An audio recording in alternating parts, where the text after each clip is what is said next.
Are you standing too close to your art? So, I was just talking to an author who wants to make the transition from nonfiction to fiction. And she's very, very intimidated because she feels like she can't do it. She's written nonfiction books, but she feels like she can't move into fiction. Her books are like spiritual journey, finding happiness, forgiveness, all of those things that are built in human emotion.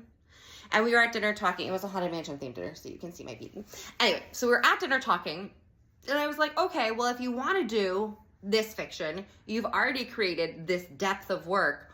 Why don't you create a fictional avatar who is your protagonist and take them on this journey that you've already laid out for the readers of your nonfiction work?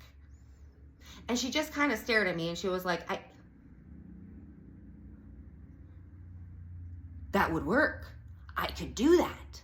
And here's the thing, I'm pretty cool and smart, but that's not some weird idea I pulled out of the ether and it was brilliant and no one's ever thought of it before. The problem is sometimes with our art, we're standing 6 inches away from the problem instead of 10 feet back. So with her, she was standing looking at her nonfiction work and being like, fiction is up here, it's too far, it's too far. But from 10 feet away, it was pretty easy to see like, dude, there's like a bridge. Why don't you just like, doop-a-doop-a-doop-a-doop-a-doo along the bridge?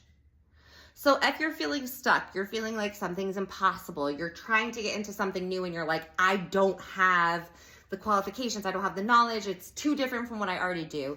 Try and find someone in your field, not your mom, not your best friend, but someone in your field or in one of the fields you're trying to switch into and be like, I want to do this, but it feels too hard, it feels too far, and chances are they're going to see something in how you could make a connection from where you are to where you want to go that you can't see because you're just too close to it. Also, I'm a little brilliant sometimes. But anyway, so if you're having problems, think like, can I step back? Do I have someone who can step back for me? Is there another way to do this that I'm just so panicked I'm not seeing?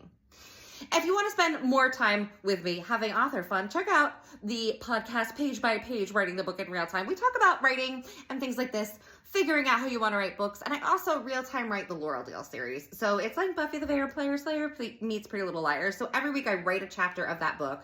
It goes up on the Page by Page podcast in full audiobook style to go along with all the book nonsense. So if you like book nonsense or you like Pretty Little Liars meets Buffy the Vampire Slayer, then check out Page by Page, Writing the Book in Real Time. And if you're having a problem figuring out what you want to do for your next artistic step in the journey, you're probably just looking at too small a segment of the picture and you need someone with a little bit different perspective to help you out. Don't give up hope. Just find a different perspective.